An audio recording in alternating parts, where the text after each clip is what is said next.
Hi everybody, it's Sarah Cray with Let's Make Art, and I teach watercolor, and today we're going to talk about tube watercolors. What are they and how to use them? So usually watercolor comes in three forms. One is a pan, which means it's dried in these little tins. They're also called cakes. The second type is tube watercolor, and the third type is liquid watercolor. And we've been using a lot of liquid watercolor lately, so hopefully you guys know a little bit more about that.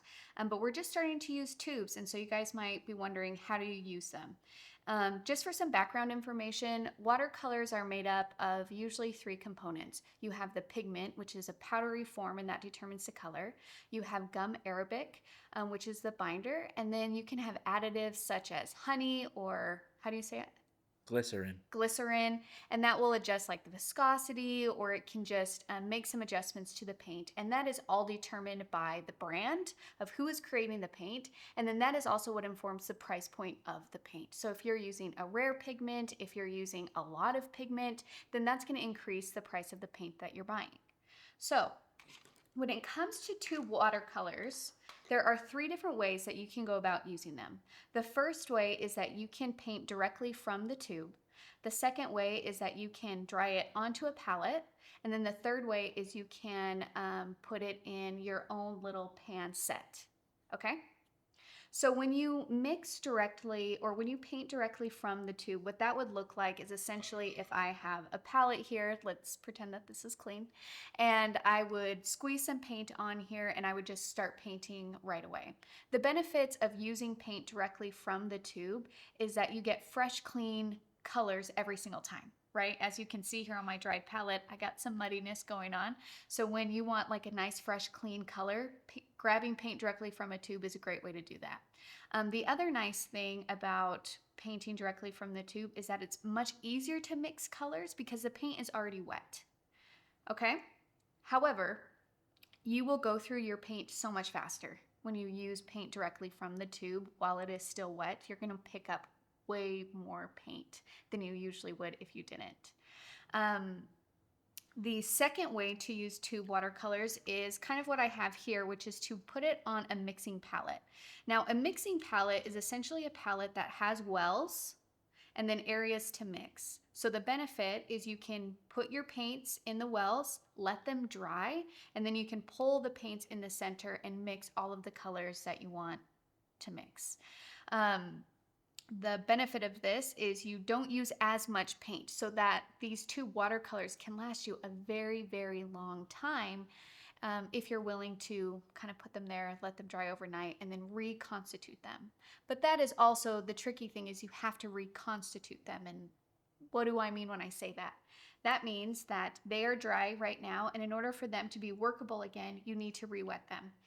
A lot of artists will use a spray bottle just to spritz their watercolors right before they start, and that water will reconstitute those, so then when I go to grab my paintbrush and pick up paint, it's ready to go. You can also use eyedroppers and just pick up some water and drop it on all of these dried areas. You don't have to mix it, you can just put it in there and then let that soak in, and that will bring them back. The one word of caution when it comes to reconstituting paints is sometimes if you're using your brush to reconstitute, and that means wetting your brush and then just going to pick up colors,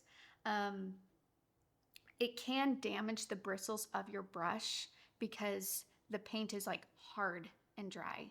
So sometimes it's a good idea to prep them with a spritz or just the water drops. That's going to soften the paint, which is going to be easier for your paintbrush to pick up the paint and won't damage your bristles. Okay? I have one add-in Yes. while you're on this form, and I just feel like this is a question that will come up. Some people might think, okay, so I dry the paints all around and I use it, and now my palette's a mess. Do I have to scrape them all off? How do I use my palette again once it gets to this state? That is an excellent question. So, as you can see, colors can get really muddy when you let them dry, and this is going to be true for your pan paints and your mixing palette paints. So whenever you have dried paints, one way is just to rinse your palette under warm water. That is going to get rid of any of this excess color. I usually do that when I'm ready to start like a new project. If I don't need these colors anymore and I'm ready to start fresh, then I'll rinse my palette. Another way is you can just take a damp paper towel, and let's say I still want some of this color, but I'm done with this color. Then I can just take my paper towel and wipe. Or let's say that I had, fresh yellow right here, but now it's turned green because I was, grabbing colors to mix it. You can take a clean, damp paper towel, and same thing, you just kind of wipe the top, and you're kind of wiping away that first layer of paint. So now you have that fresh yellow again. Beautiful. Okay, and you can do that the same thing with your pan paints. The third option when it comes to tube watercolors is you can make your own pan set. So you can buy pan sets that are pre-curated color-wise for you, okay? Just like this. I will say that's nice for beginners who maybe aren't sure what colors to use, but for me as an artist, I actually don't really care for pre-curated pan sets because I know what colors I like, and so it would be way more economical for me to just buy the tubes and then customize my own pan set so I know that every single color in there is a color that I love and that I'm going to use.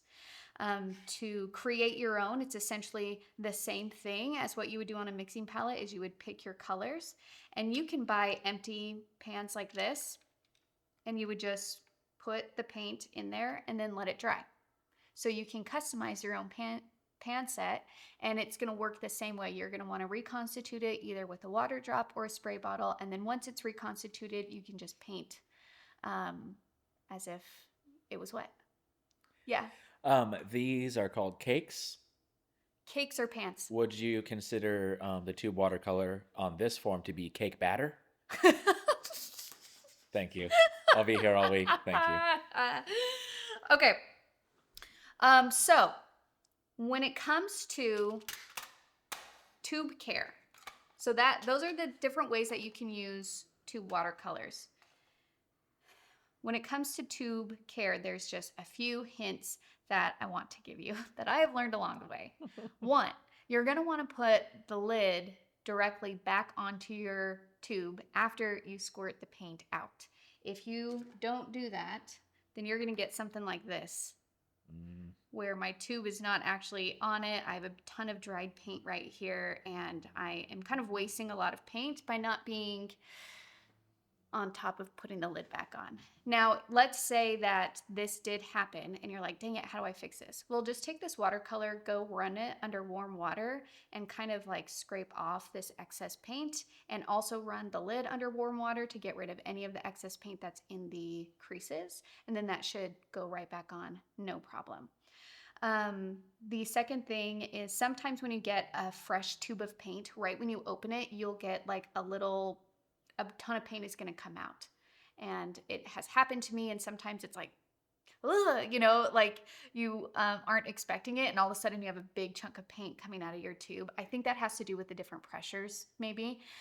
It only happens when the tube is brand new. So whenever you're opening a brand new tube of paint, just have a palette ready. So then if that does happen, you can just put that paint on that palette, and then that way you're not wasting any paint and you're good to go. The other thing to keep in mind is that if, let's say, you leave the lid off and you have a dried piece, like a dried out tube, it's not lost. You can still use it. And so if you just take scissors, you can cut open the tube or cut off the top. And so essentially you still have all of this paint that you can use. There's two ways. You can just like use it from here as if this is a little pan, or you can cut it more, and like that dried chunk of paint you can just put on your palette and then reconstitute it the same as if you put it there to dry. Okay? One last thing is that sometimes when you open a fresh tube of paint, there could be like clear stuff at the top and it's not actually any color coming out. That's just because the elements within the paint started to separate. So all you need to do if that happens is put the lid back on and then massage the tube of paint to try and get that to mix back in. And then hopefully when you open that lid back up, it will be color coming out and not just the clear kind of binding material. Okay? Okay. So, there are many different types of brands when it comes to tube paint. There is nothing wrong with mixing brands of tube paint. The quality of the paint will be determined by the brand, what they use, and usually different paint brands have different qualities. Professional series paints is usually the highest quality. It's also the most expensive. There's nothing wrong with doing student grade paint.